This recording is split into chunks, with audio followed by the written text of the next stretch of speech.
Bapak Ibu Saudara yang dikasihi oleh Tuhan, ini saat yang sangat istimewa, tapi di satu sisi juga ini saat yang sedikit beda dengan wisuda-wisuda sebelumnya.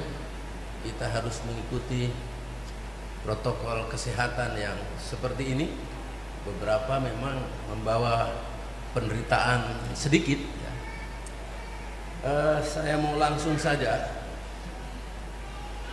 khutbah saya pada kesempatan ini, khususnya ini saya tujukan buat wisudawan dan wisudawati. Tema khutbah ini Striving Together for the Faith of the Gospel. Tetapi sebetulnya saudara, saya mau fokus dari ayat yang ke-29 sampai 30. Kata striving saya ganti suffering, menderita. Saya tidak akan fokus kepada together, tetapi kepada sufferingnya.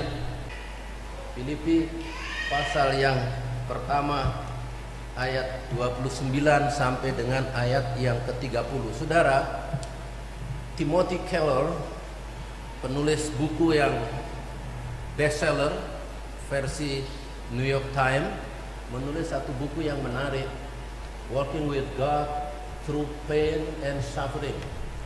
Dia dalam bukunya menyebutkan bahwa suffering, penderitaan ini adalah masalah global manusia. Tidak peduli apa agamanya, tidak peduli di benua mana, tidak peduli suku apa, menghadapi yang namanya penderitaan. Penderitaan ini adalah masalah global. Bisa karena pandemi seperti sekarang ini sudah menyentuh angka 1 juta orang yang meninggal dunia dan 30 juta sekian yang menderita, dan berapa orang yang mengalami penderitaan di samping itu. Banyak. Penderitaan bisa karena perang, bisa karena bencana, bisa karena accident, kecelakaan. Bahkan ketika kita wisuda ini, detik ini juga ada orang yang sedang menderita di rumah sakit. Jam ini juga ada orang yang innalillahi wa inna ilaihi raji'un. Orang yang menderita. Ini masalah global, siapa saja, di mana saja, suku apa saja. Jadi kalau menderita itu bukan sendiri, ini persoalan global. Lalu yang kedua, ini juga persoalan global orang percaya, umat Tuhan. Kalau kita lihat dari perjanjian lama, Ayub mengalami penderitaan, nabi-nabi mengalami penderitaan, para rasul mengalami penderitaan, bapak-bapak gereja, dan juga pada zaman reformasi banyak orang-orang tokoh-tokoh yang mengalami penderitaan. Saat ini juga ada ini di majalah Mission Frontier menyebutkan bahwa ratusan orang juga yang setiap bulan harus menyerahkan hidupnya, menderita, martir oleh karena imannya kepada Yesus Kristus. Jadi ini the problem of God's people. Semua orang percaya mengalami ini. Jadi kalau kita mengalami penderitaan tidak sendirian. Nah, respon next. Respon orang, saudara. Next. Ada yang budaya berpandangan kaum moralis ya, mengatakan bahwa ini karena kesalahan ya. Karena itu ya lakukan yang baik. Sedangkan kemudian kaum sekuler mengatakan bahwa ini karena kecelakaan, penderitaan itu. Karena itu perlu belajar teknik, skill ya. Terus kemudian resolusinya ialah ya ciptakan better society. Itu menurut kelompok sekuler. Lalu pandangan teolog bagaimana? Kita terpecah menjadi dua sepertinya. Di satu sisi yang menekankan mengenai ekstrim ke prosperity, itu seperti mau tutup mata menolak adanya penderitaan. Tapi di satu sisi ekstrim suffering teologi yang kita pernah kenal itu. Nah, tapi kesempatan ini saya mau mengajak kita, apa kata Alkitab, saudara-saudara. Memang banyak sisi kompleksitas mengenai penderitaan ini, tetapi saya mau fokus dengan nats ini. Sebab kepada kamu dikaruniakan bukan saja untuk percaya kepada Kristus, melainkan juga untuk menderita untuk Dia dalam pergumulan yang sama seperti yang dahulu kamu lihat padaku dan yang sekarang kamu dengar tentang aku. Striving, berjuang, walaupun di dalam penderitaan, Dan dalam bagian ini saya melihat ada nilai dari penderitaan itu, the value of suffering. Paling tidak ada dua. Penderitaan itu sama dengan percaya, dikatakan next selanjutnya. Lalu yang kedua, penderitaan itu disamakan dengan yang tanda petik jihad di situ. Nah, saudara, penderitaan itu sama dengan percaya. Samanya apa? Anugerah. Maksudnya begini, Paulus mengatakan sebab kepada kamu dikaruniakan bukan saja untuk percaya kepada Kristus, melainkan juga untuk menderita untuk Dia. Kepada kamu dipercayakan bukan saja percaya, ya, kepada kamu diberi karunia percaya, tetapi juga kepada kamu diberi karunia menderita. Jadi karunia menderita sama dengan karunia percaya. Jadi menderita disejajarkan dengan percaya, percaya disejajarkan dengan menderita. Lalu apa yang terkandung di dalam percaya? Paulus menulis yang terkandung di dalam percaya dalam konteks ini, keselamatan, hidup kekal di dalam Yesus Kristus. Kamu dahulu gelap, sekarang terang. Kamu dahulu menuju ke neraka, sekarang kamu memiliki surga. Kamu dulu anak buangan, kamu dulu jauh, sekarang dekat.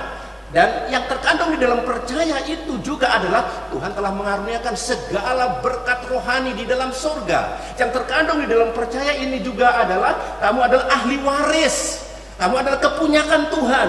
Dan inilah yang terkandung di dalam percaya. Kepada kamu dikaruniakan. Nah, saudara tahu kata karunia itu dari charis. Itu jika menyangkut keselamatan itu anugerah. Itu adalah cuma-cuma pemberian. Kamu diselamatkan oleh iman, itu bukan hasil usahamu tapi pemberian Allah. Jadi inilah yang terkandung di balik kata percaya. Kepada kamu dikaruniakan bukan hanya untuk percaya ini, tetapi juga untuk menderita. Jadi menderita disejajarkan dengan percaya. Nah, apa yang terkandung dalam menderita kok bisa sejajar dengan percaya? Nah, saudara-saudara, mengapa sama? Nah, Roma menulis begini. Saya mau baca untuk saudara. Dan jika kita adalah anak, maka kita juga adalah ahli waris. Maksudnya orang-orang yang berhak menerima janji-janji Allah, yang akan menerimanya bersama-sama dengan Kristus, yaitu jika kita menderita. Yaitu jika kita menderita bersama-sama dengan Dia, supaya kita juga dipermuliakan bersama-sama dengan Dia. Jadi yang ada di balik menderita adalah dipermuliakan bersama-sama dengan Dia. Nah, 1 Petrus menulis begini, saudara-saudara yang kekasih, ya, janganlah kamu heran akan nyala api siksaan yang datang kepadamu sebagai ujian, seolah-olah ada sesuatu yang luar biasa terjadi atas kamu. Sebaliknya bersukacitalah sesuai dengan bagian yang kamu dapat dalam penderitaan Kristus, supaya kamu juga boleh bergembira dan bersukacita pada waktu Ia menyatakan kemuliaannya. Berbahagialah kamu jika kamu dinista karena nama Kristus, sebab roh kemuliaan yaitu roh Allah ada padamu. Janganlah ada di antara kamu yang harus menderita sebagai pembunuh atau pencuri atau penjahat atau pengacau. Tetapi jika ia menderita sebagai orang Kristen, maka janganlah ia malu, melainkan hendaklah ia memuliakan Allah dalam nama Kristus Yesus. Itu ada nilai dalam penderitaan. Sama persis nilainya dengan dalam percaya. Dalam percaya ada kemuliaan, ada keselamatan, ada kebahagiaan, ada berkat. Dan demikian pula dibalik penderitaan itu. Saudara, surat Filipi ditulis oleh Paulus dari dalam penjara. Orang Filipi menghadapi persoalan yang sangat serius, membuat mereka prihatin. Paling tidak kalau saudara baca dalam pasal 1 sampai pasal 4, di situ Epaphroditus sakit nyaris mati, padahal dia yang dikirim untuk menolong Paulus. Di situ juga ada guru-guru palsu yang Paulus sebut sebagai anjing-anjing. Ada guru-guru yang sesat di situ. Dan di situ juga nampaknya ada pertengkaran karena Paulus menasihati Sintike, menasihati supaya sehati sepikir. Jadi ada problema di situ. Dan di situ ada persoalan juga gembala sidangnya namanya Paulus di penjara di Roma. Jadi semua persoalan demi persoalan membuat orang Filipi prihatin. Dan itu sebabnya Paulus menulis surat ini kepada kamu, diberikan karunia bukan hanya percaya, tetapi juga untuk menderita. Dan responnya apa? saudara-saudara. Responnya bersukacitalah, enjoy in the Lord. Berbahagialah jika engkau menderita. Saudara, surat Filipi ada 16 kata bersukacita di situ. Ada yang mengatakan surat Filipi itu seperti mutiara di tengah-tengah onggokan kaca. Ada yang mengatakan surat Filipi itu begitu indahnya, seperti bintang di langit, di tengah-tengah langit yang gelap gulita. Ada cerah di tengah-tengah penderitaan itu. Bergembiralah, bersukacitalah. Teman-teman, S1, S2, S3 yang diwisuda, saudara akan memasuki ladang pelayanan. Tidak semua orang akan setuju dengan saudara. Mungkin saudara akan menghadapi perlakuan tidak fair, tidak adil. Mungkin ada di antara saudara akan menghadapi kesulitan ekonomi, akan menghadapi tantangan yang di dalam medan pelayanan bukan dari outsider tetapi juga insider. Dalam leadership saudara tidak semua berjalan running well, tidak. Saudara akan menghadapi kesulitan, penderitaan, dan Paulus mengatakan bahwa kepada kamu dikaruniakan bukan hanya untuk percaya tetapi juga untuk menderita bersama-sama dengan Kristus. Karena itu maju terus, karena itu jangan ngambek, karena itu jangan komplain, karena itu terus layani Tuhan dengan bersukacita. Karena karunia percaya, grace charis, itu sejajar dengan penderitaan. Lalu yang kedua, next. Penderitaan itu sejajar dengan jihad. Maaf saya pakai istilah itu, saudara. Dalam pergumulan yang sama seperti dahulu kamu lihat padaku dan yang sekarang kamu dengar tentang aku. Dalam pergumulan, kata pergumulan dari kata agona, agonismenos. Nah, kata ini dalam Alkitab kita bahasa Arab diterjemahkan jihad dalam bahasa Arab. Nah, saudara-saudara, ini berarti bahwa penderitaan itu disamakan dengan pergumulan. Penderitaan itu dalam pergumulan, dalam penderitaan. Jadi penderitaan itu disamakan dengan pergumulan, penderitaan itu disamakan dengan jihad. Ini sama apanya? Panggilannya. Kalau yang pertama bahwa penderitaan itu mirip, sejajar dengan percaya. Apa yang sejajar? Sama-sama kasih karunia, sama-sama grace. Tapi di sini penderitaan itu disamakan dengan pergumulan, dengan jihad. Apa yang sama? Sama-sama ini panggilan. Ada jihad, ya, dari saudara kita sering mengartikan itu perjuangan melawan hawa nafsu, keserakaan, ketamakan, emosi, ya, rakus, ya, suka tidak suka memberi egosentris, mau menang sendiri, sombong. Itu perlu jihad mengalahkan itu. Alkitab kita pakai istilah daging itu. Saudara-saudara, itu sama, itu mirip ya istilah jihad itu. Tetapi ada juga yang istilah yang satu, jihad fisabilillah, itu terkait dengan perang. Tapi banyak yang mengartikan ini juga perang dalam arti yang lembut, perang dalam arti yang kasih.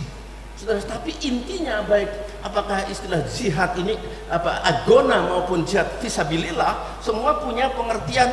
Pokoknya ini perjuangan, pokoknya ini pergumulan, pokoknya ini pengorbanan. Istilah Alkitab yang dekat dengan kita ialah martir.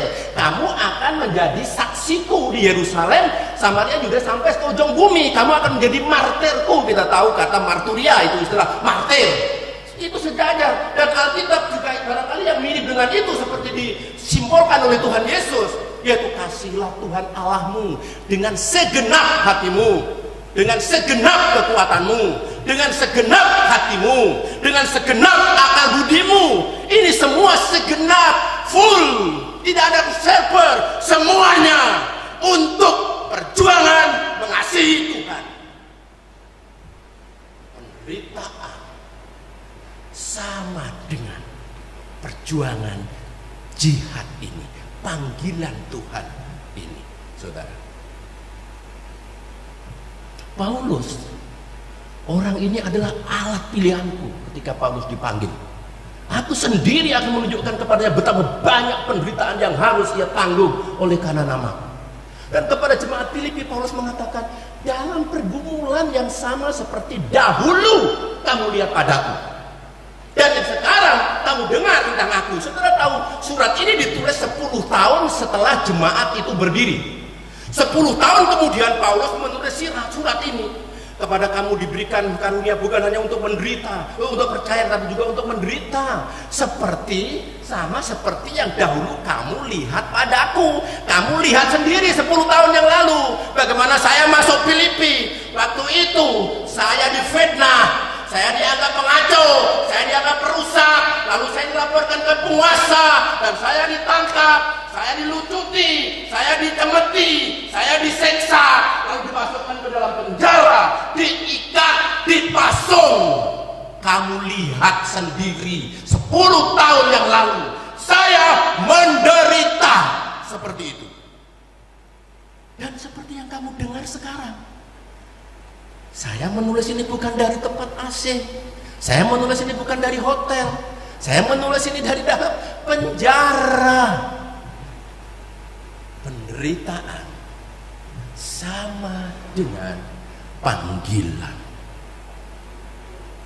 Panggilan jihad, saudara. Saya tidak mau dicap suffering teologi, tidak. Tapi juga bukan prosperity teologi. Bukan berarti saudara keluar saya minta mencari penderitaan, konyol, tidak. Tetapi jika saudara dan saya menghadapi penderitaan, menghadapi kesulitan dari dalam, dari komunitas maupun dari outsider, bersukacitalah senantiasa di dalam Tuhan. Sekali lagi, enjoy in the Lord, maju terus, jangan berhenti. Saudara-saudara sudah menderita bikin skripsi, tesis, atau disertasi, saudara di luar masih ada yang menanti penderitaan itu. Ingat saudaraku, the value of suffering, penderitaan itu punya kesamaan dengan percaya itu. Ada kemuliaan, dan penderitaan punya persamaan dengan panggilan. Saudara, jihad penuh kasih itu. Next, saya ingatkan lagi ini. Ini mati syahid di Ekuador. Dia dibunuh oleh suku yang melayani. Tapi ditemukan tulisannya yang terkenal sampai hari ini di sejarah gereja. He is no fool who gives what he cannot keep to gain what he cannot lose. Ia bukan bodoh yang rela menderita, menyerahkan apa yang memang akan terlepas untuk mendapat yang tidak akan terlepas. Ia bukanlah tolol yang rela melepaskan apa yang memang akan terlepas untuk mendapat yang tidak akan terlepas. Ia bukan bodoh yang rela melepas apa yang memang dapat terlepas, apa yang memang akan terlepas untuk mendapat kemuliaan yang tidak akan terlepas. Posisi saudara akan terlepas, gelar saudara akan terlepas, uang saudara akan terlepas, mobil saudara akan terlepas, kedudukan saudara akan terlepas. Terlepas bukan bodoh. Orang yang rela melepaskan, menderita, melepaskan, memberikan, membagikan apa yang memang akan terlepas untuk mendapat yang tidak akan terlepas. Bahkan Yesus berkata, barang siapa mempertahankan nyawanya akan kehilangan nyawanya, tapi barang siapa menyerahkan nyawanya karena aku, dia akan mendapatkannya. Mari kita berdoa. Tuhan, tolonglah nilai ini akan mewarnai perjalanan teman-teman kami, wisudawan, wisudawati, ketika maju menghadapi di luar sana, berjuang mengasihi sampai titik darah yang penghabisan, oleh karena sadar bahwa penderitaan itu memiliki kesamaan dengan percaya, sama-sama anugerah yang ada kemuliaan, bahwa penderitaan memiliki kesamaan dengan pergumulan perjuangan panggilan ini. Beri sukacita menghadapi semua. Dalam nama Yesus kami berdoa. Amin.